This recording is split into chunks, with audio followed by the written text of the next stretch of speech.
de las arterias coronarias, producto generalmente de placas de arteriosclerosis que se van produciendo con el tiempo en esos pacientes que generalmente son obesos, diabéticos, hipertensos, fuman, ¿ok? Que son sedentarios con personalidad tipo A, que poco a poco van cerrando sus arterias coronarias hasta que ocurre el síntoma que es o sea, el dolor. Detalles de la irrigación coronaria, etcétera, vamos a ir viendo en la parte de infarto como tal. Ahora nos vamos a referir solamente a la parte de electrocardiograma.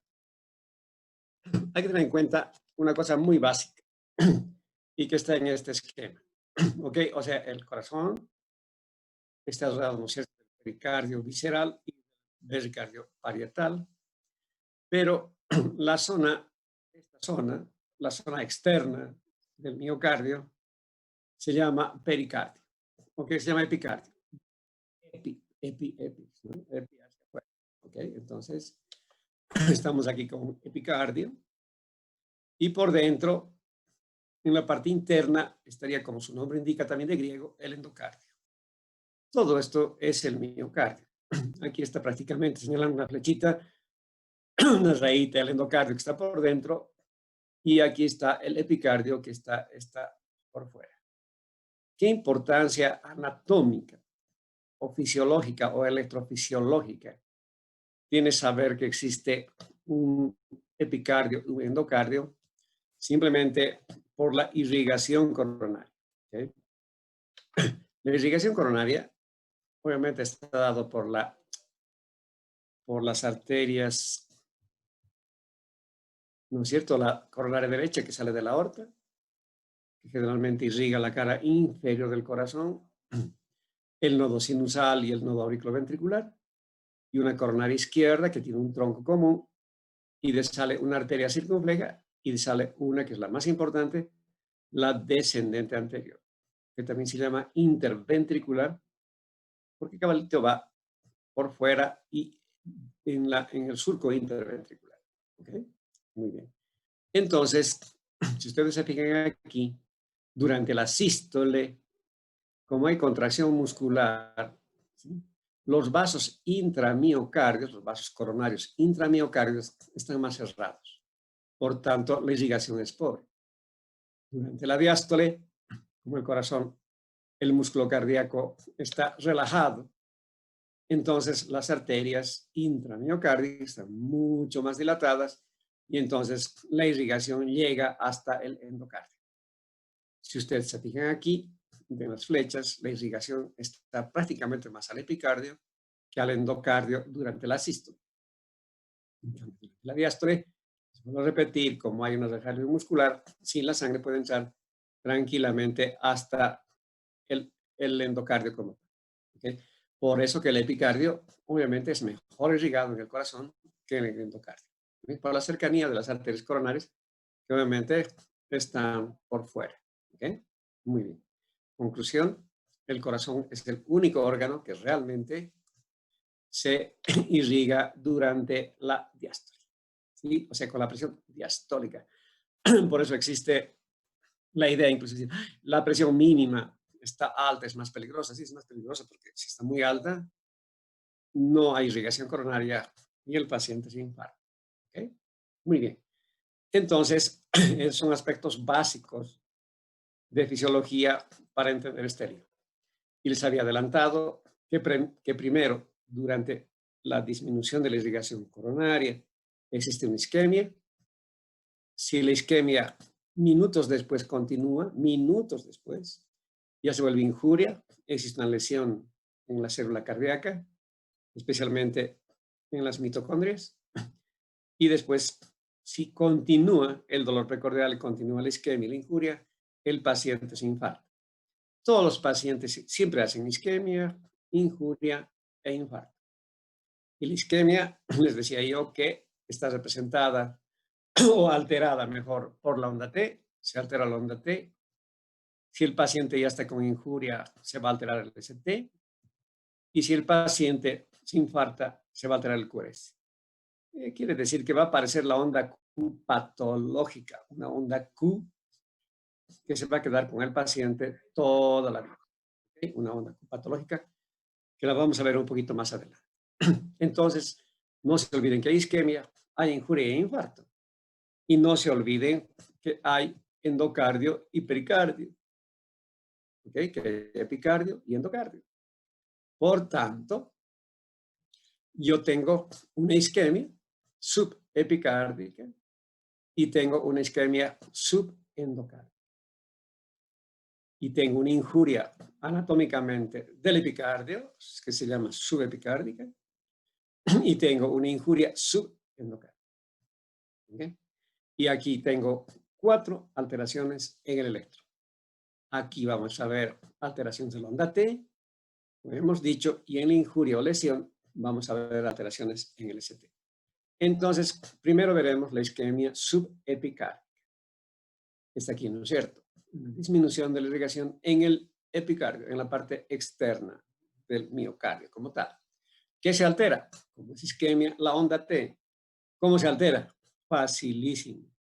Este es un paciente normal y este es paciente con isquemia.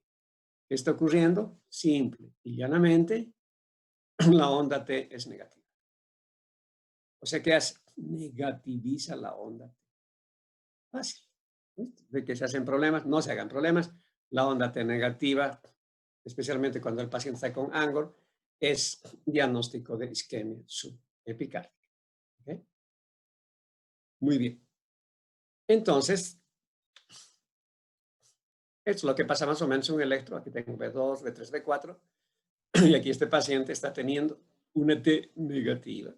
Por eso había que saber dónde las T son positivas y dónde son las negativas. Por eso hay que saber el electro normal. Si no, poco a poco se van a ir perdiendo, si no están estudiando, y después se van a morir. Y yo me voy a alegrar porque se van a aplazar. ¿Ok? Entonces, realmente son test bien simétricas. Unas no, pero la onda T se comienza a negativizar. Aquí tengo un electro, en la derivación de 1 tengo T negativa y en ABL tengo negativa. Estas dos derivaciones están viendo la parte izquierda del corazón en la parte lateral. Entonces yo diría que esta es una isquemia subepicárdica lateral. La topografía de las lesiones las vamos a ver un poquitito más. Aquí, peor aún, tengo un paciente, hombre, que tiene T negativa en B1, en B2, en B3, en B4 y en B5. Aquí seguramente está tapando la descendente anterior. Esta es una isquemia de la descendente anterior. Entonces, B1, B2 pertenece al septum interventricular y de B3 a B4 la parte anterior del corazón. Entonces diría que es una isquemia subepicárdica anteroseptal. Pero lo que quiero que aprendan no tanto la topografía por ahora, sino la idea que la isquemia subepicárdica tiene T negativa y que la isquemia, hemos dicho, siempre altera la onda. Este es un paciente sin Angor, sin dolor precordial. Y miren, el momento que hace Angor, comienza a tener T negativa en B3, B4, B5, B6.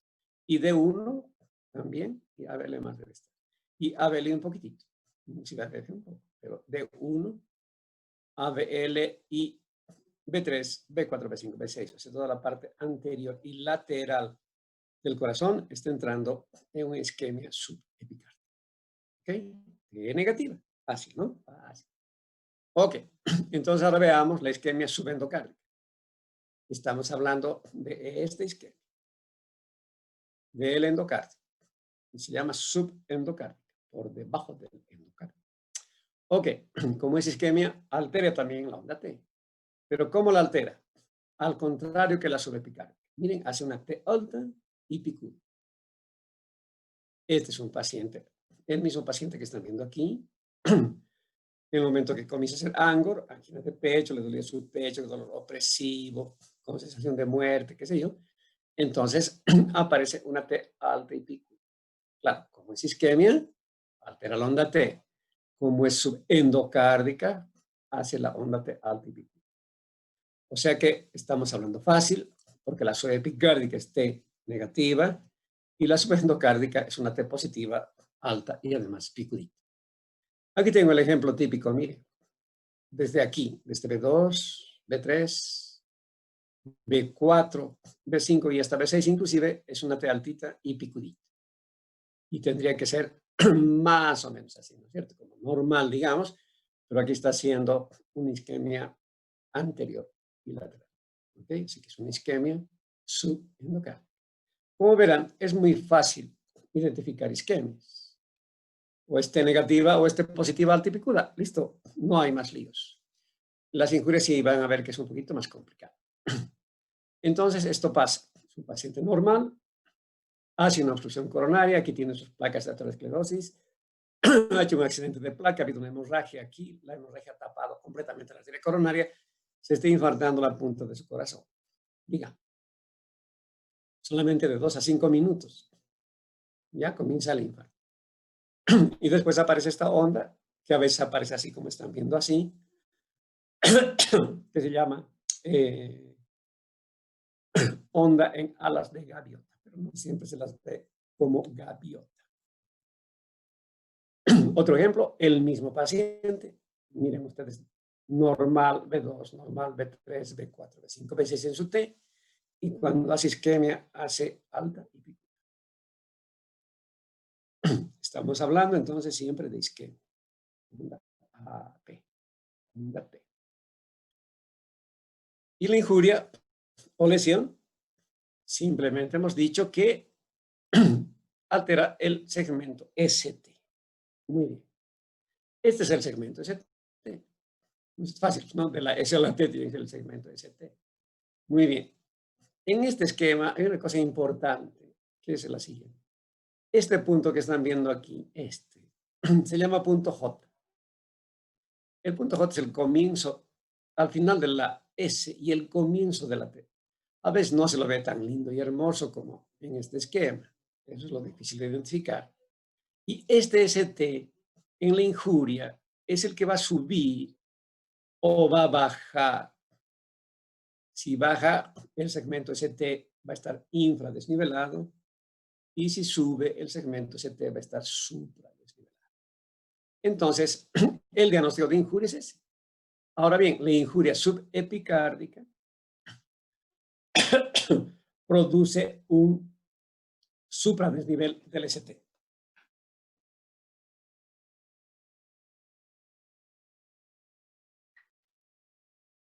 Como están viendo ahí, una raya azulita que pertenecería al ST normal. Del PR al ST, y esta onda tiene que haber una... se está acabando mi voz, pero no importa. Tendría que haber una línea isodifásica. Y aquí se está elevando el ST. Se elevó el punto J. Aquí estaría el punto J. O sea que injuria es sinónimo de elevación, de supradesnivel del ST. Aquí tengo el ejemplo. Miren, aquí debía estar el ST. Ha subido 2 milímetros aquí. En D2, en D3 se ve mejor y en ABR. Topográficamente, D2, D3 ABF son, pertenecen a la cara inferior del corazón. Este paciente está con ángulo, está con dolor precordial en este momento. Le doy nitroglicerina sublingual, que es un vasodilatador potente, y minutos después, en D2, D3 y ABF, desaparece esta injuria. Por lo menos momentáneamente, el paciente no se ha infartado y ya está asintomático. Ya veremos después qué hacemos con este paciente. Pero miren la diferencia importante de encontrar un ST supradesnivelado. Ahora bien, para que sea significativo, me refiero a que estemos seguros que es isquemia, porque también hay otras alteraciones electrocardiográficas que se parecen, entonces tiene que por lo menos estar elevado 2 milímetros. Si el punto J está elevado 2 milímetros, igual injuria. ¿Listo? Así de fácil. ¿Ok? Entonces estamos viendo que la injuria está elevando el ST. Aquí también, miren, en B2, en B3 se ha subido ya casi 4, 5 milímetros. Qué lindo, porque ya tengo el diagnóstico.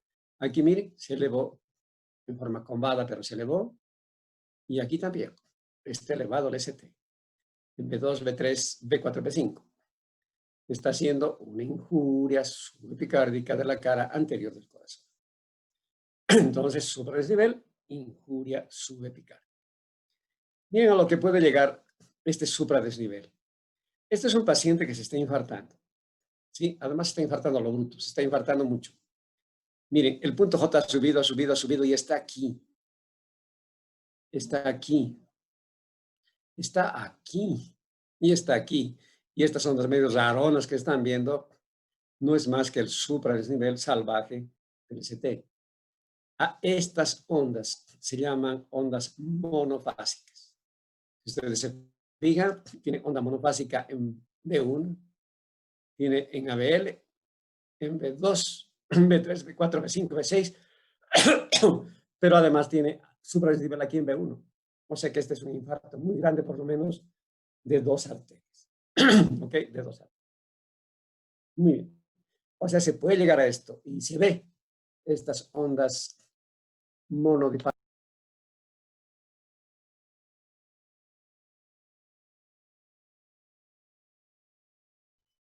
Doctor, se le apagó el micrófono.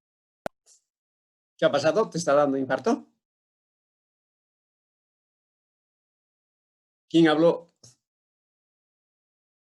Nadie habló. Ya, muy bien. Muy bien. Seguimos en el asunto. Vamos a ver entonces la injuria o lesión. Es que les digo estas dos cosas porque a veces aparecen en los libros como injuria y a veces aparece como lesión. ¿Okay? Entonces, la lesión subendocárdica. La subepicárdica producía supradesnivel del ST. Entonces, a la contra, la injuria, la lesión subendocárdica, produce infradesnivel del ST. Hacia abajo, todo lo contrario. En la parte punteada de vista del ST puede ser así de combado. Aquí se nota mejor porque el punto J ha bajado perfecto. Aquí me alegro cuando veo este tipo de electro. Aquí igual ha habido un infradesnivel de por lo menos 2 milímetros. Puede haber así combado, que es un poco más difícil de diagnosticar. O a veces así en ángulo obtuso, pero digo, sí obtuso, pero también en ángulo recto. Y cuando es en ángulo recto, las cosas son más fáciles de diagnosticar porque es más típico de una lesión subendocárdica.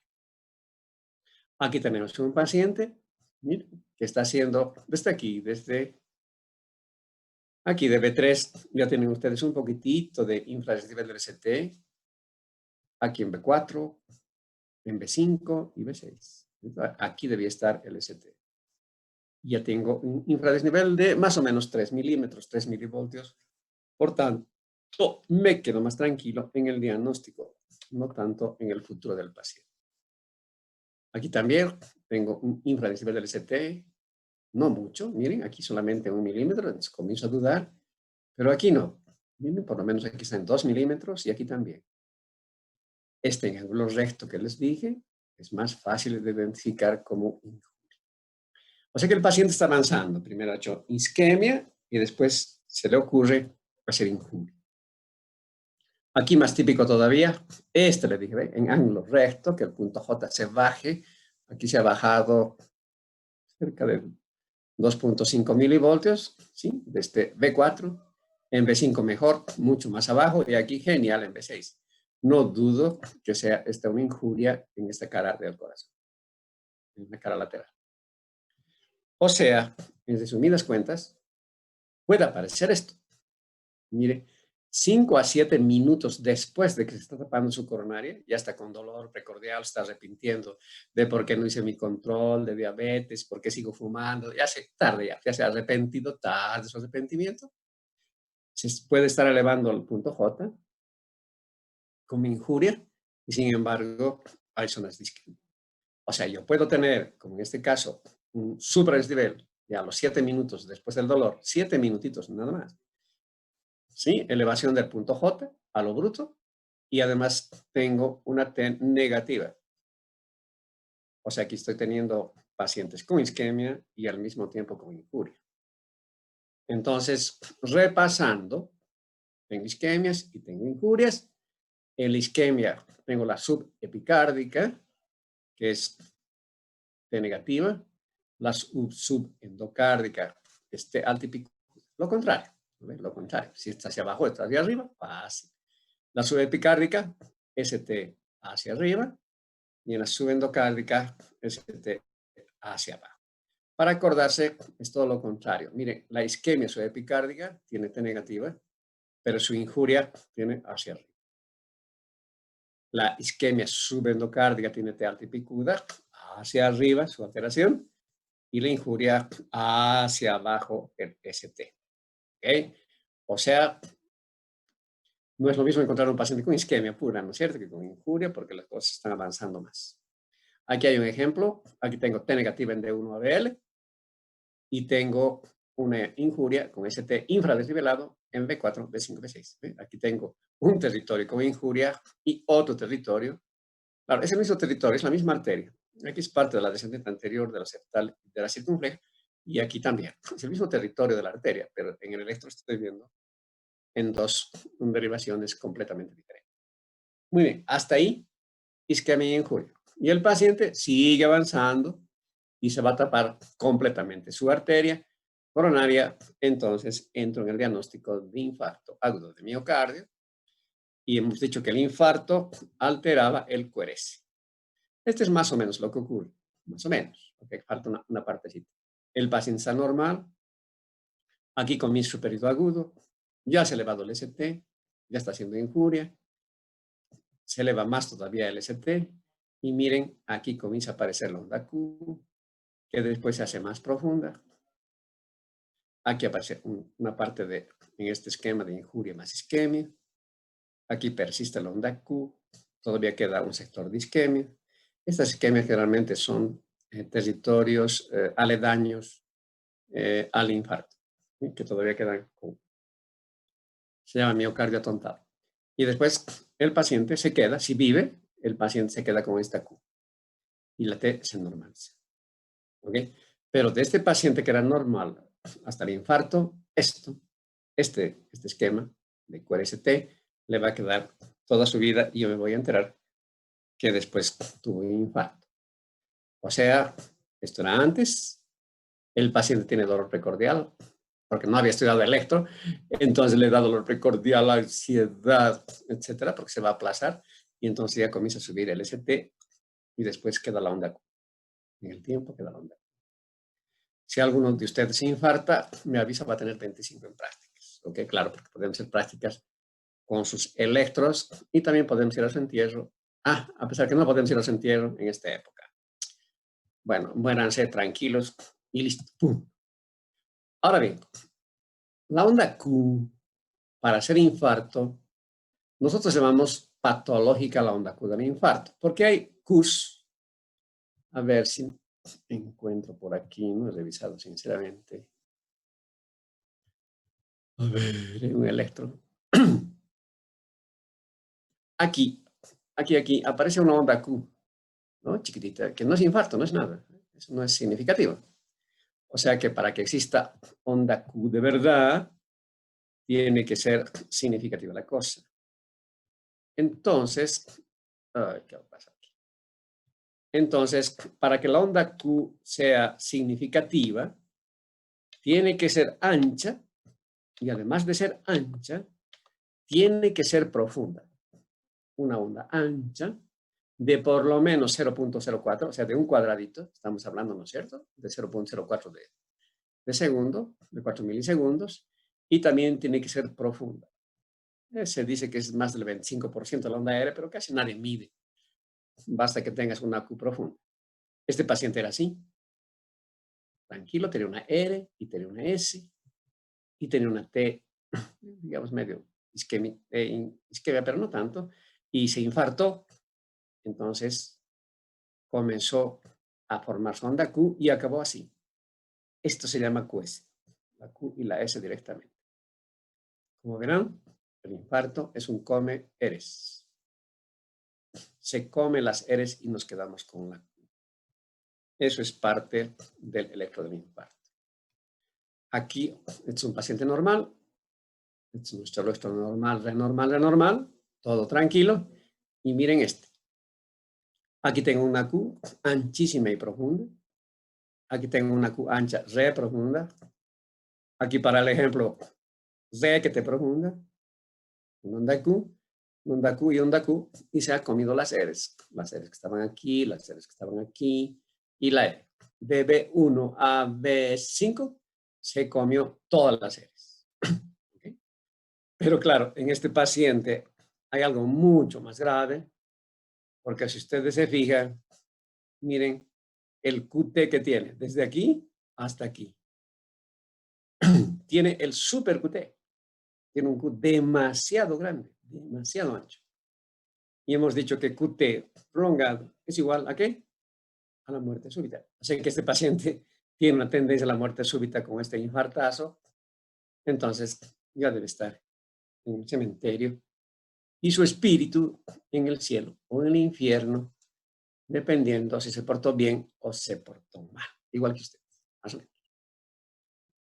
Aquí tengo también, mire, una Q profunda entre 2 de 3 ABF. Tengo un infarto de la cara inferior del corazón. Y aquí viene todo un show, es la topografía de la cardiopatía isquémica. Dependiendo dónde aparezca la onda Q o la isquemia o la injuria o un infarto, yo puedo saber qué topografía septal, anteroseptal, lateral, anterior, etcétera, que puedo tener. Depende. Lo que les decía yo, cuando tengo como en este paciente, que ha entrado uno por allá, tengo Q en D2, D3, ABF. Me fijo en mi esquema que tienen que aprender. D2, D3, ABF es un infarto de la cara inferior. Aquí, por ejemplo, tiene B1, B2 y B3, ¿no es cierto? Una injuria en B1, B2, B3. Me voy al esquemita y encuentro que B1, B2, B3, B1, B2 ya es septal y B3 tal vez septal o también está haciendo una parte anterior. ¿Okay? Este es el más peligroso de todos, el anterior extenso, que vos tengas isquemia, injuria o Q de B1 hasta B6 más de 1 más AB. Este es el reinfarto. Se nota porque es más largo, ¿no? Así que este tiene mayor mortalidad. El que tiene menor mortalidad es si fuman, recen para que tengan infarto en la cara inferior, porque es el más benigno de todos. ¿Ok? Muy bien. Entonces, a ver, alguien está molestando por ahí, si pueden apagar eso, les agradezco muchísimo. ¿Okay? Bueno. Entonces, borren eso porque si no se acaba la clase ahora. Y doy por avanzado. Así que borren lo que han hecho. Ya, gracias. Ok. No se metan a mi clase. Si quieren darlo a ustedes, fácil. Ok. Si quieren opinar, opinen. Eso no es ningún problema. Muy bien.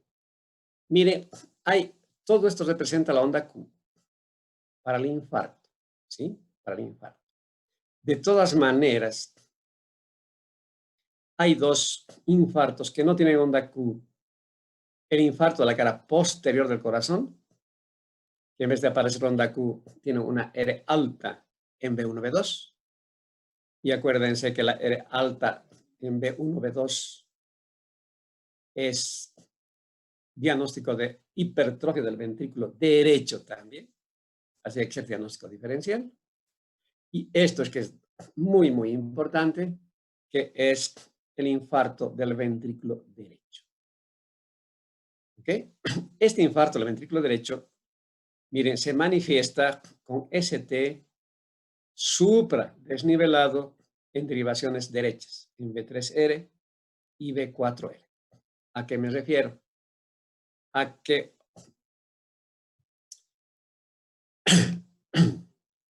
vamos a retroceder un poquitito. Vamos a hablar de lo siguiente. Los infartos de la cara inferior, lo que estábamos viendo aquí, con Q en D2, D3 y ABF, que están mirando la cara inferior del corazón, cerca del 45% de ellos cursan además con infarto del ventrículo derecho. ¿Ok? Además. Entonces, eso quiere decir que si yo tuviera una isquemia, una injuria o ya la aparición de onda Q en esta cara inferior, de 2, de 3 ABF, tengo la obligación de sacar derivaciones derechas. Y las derivaciones derechas, ya habíamos hablado en el curso, no es más que colocar aquí B1, rojo, amarillo, verde, café, negro, violeta si quiere, ¿de acuerdo?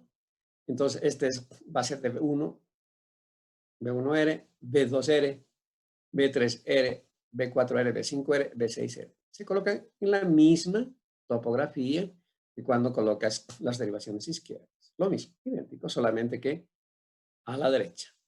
¿Okay? Entonces, a esas derivaciones se las conoce como R del quechua right. Entonces, por eso se conocen como B1, B2, B3, B4. ¿Ok? Muy bien. Ahora, entre las derivaciones R, las más sensibles para el diagnóstico de infarto de ventrículo derecho son estas, B3R y B4R. Estas hay que fijarse en general porque son las mejores para ver este supradesnivel del ST. Por eso que estamos diciendo que en la topografía, el infarto del ventrículo derecho produce ST supradesnivelado en derivaciones B3R y B4R. ¿Okay?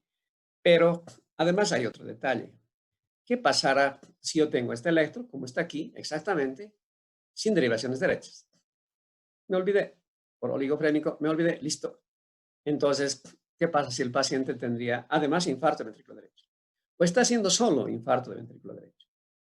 Caos, porque el tratamiento de los infartos del ventrículo derecho, izquierdo son completamente diferentes del tratamiento del infarto del ventrículo derecho. Les doy una pausa muy simple, un ejemplo muy simple. En los infartos inferiores, pero en los infartos del ventrículo izquierdo, cualquiera que sea, no me conviene meterle mucho líquido. Más bien en el tratamiento le hago una restricción líquida, porque si yo le aumento líquido a un paciente infartándose su ventrículo izquierdo, le estoy haciendo una sobrecarga hídrica. Y la sobrecarga hídrica me va a llevar a un edema agudo de pulmón. No puedo darle líquidos demasiado, solamente lo necesario a un paciente con infarto del ventrículo izquierdo. Porque les vuelvo a repetir, puede evolucionar a un edema agudo de pulmón y se muere por el edema agudo de pulmón, no por su infarto como tal. ¿Okay? En cambio, si yo tengo un infarto de ventrículo derecho, como en este caso, por ejemplo, miren, aquí está la cara inferior, ya está con Q en D2, Q en D3, Q en ABF, y tengo además una injuria subendocárdica, ¿no? ST supradesnivelado en D2, D3 y ABF. Y le han sacado, felizmente, derivaciones derechas, y me encuentro que B4 tiene supra, B5 tiene supra y B6 tiene supra. Genial. Llegué al diagnóstico de este que paciente tiene un infarto de ventrículo derecho. Muy bien. Entonces, si a este paciente tengo que darle líquidos, y lógicamente, no tan ilógicamente, sino más que todo por lógica. Acuérdense que la aurícula derecha y el ventrículo derecho manejan volúmenes y no presiones. Entonces, si yo le doy mejor, si el aumento de volumen, tengo mejor contracción. Al aumentar volumen, tengo mayor dilatación del ventrículo derecho y eso, por la ley de Starling, a mayor dilatación, mayor contracción. Fácil.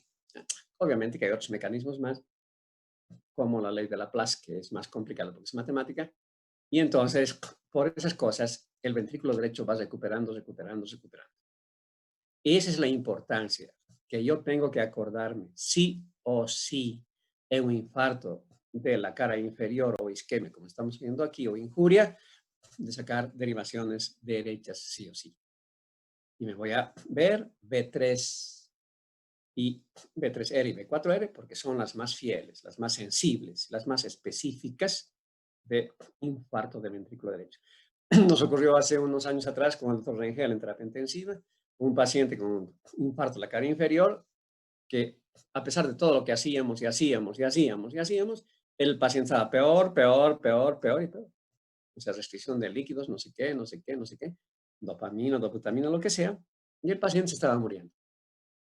Y dijimos, bueno, y si tiene infarto ventrículo derecho, obviamente no le sacaron derivaciones derechas, por tanto, habíamos perdido la información. Y otra cosa más, esto es demasiado importante, lo que les voy a decir. Esta alteración de B3 y B4 R, o en general de las derechas, es momentáneo. Esto aparece y a las pocas horas, ¡tum!, desaparece. O sea, si yo saco después de 1, 2 horas un electro y le quiero hacer derivaciones derechas, los voy a encontrar normales. O sea que aparecen y desaparecen, duran muy poco tiempo. Por eso es que les decía yo, cuando tengan un infarto de la cara inferior, por favor, saquen ya derivaciones derechas. Si no, se perdió el diagnóstico. Como ese paciente que les he comentado, habíamos perdido el diagnóstico. Entonces, ¿qué hicimos? Bueno, como se iba a morir, igual hemos aumentado el líquido. Primero, 100 cc de solución fisiológica, a un goteo medio rapidito, mejoró un poquito su presión, le ponemos un poquito más y comenzó a mejorar y mejorar. Al final le dimos solución fisiológica a chorro y el paciente fue mejorando y no se murió. O sea que era un paciente con infarto del ventrículo derecho que no estábamos comiendo. ¿Okay? Esa es la importancia de saber. Aquí también, miren ustedes, tengo un infarto inferior, ya tengo Q en D2 de 3 ABF, cara inferior. Aquí tengo una injuria mucho más marcada, miren, lo que subió el punto J como 6 milivoltios en la cara inferior y le sacaron derivaciones derechas. En B1 puede haber infradecibel, pero lo más importante les dije que era B3 y B4. B3 supradecibel y B4R supradecibel. Aquí más me ayuda si tengo más, pero no importa. Basta que encuentre B3R, B4R, ya está el diagnóstico de, a veces aquí puede aparecer, como están viendo aquí, infradecibel en BR1, pero es lo de menos. Estamos viendo esta parte. ¿Ok? Esa es la importancia de la topografía del electro. ¿Ok? Entonces, esta es la clase de hoy. Conclusión. Todavía podemos tener preguntas al respecto. ¿Alguna pregunta? Fácil, por favor.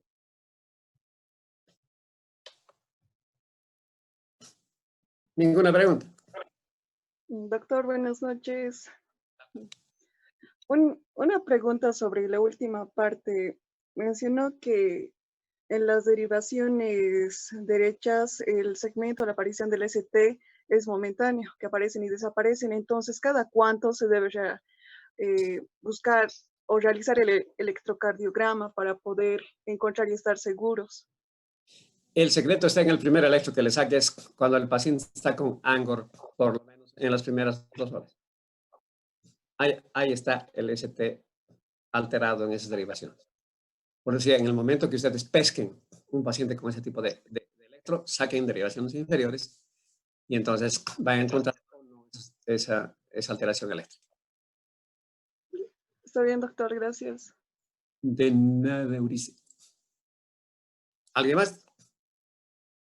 Nadie más. Bueno, entonces han entendido todo. Como siempre, este curso es genial. Buenos chicos. Entonces nos veríamos mañana, ¿no?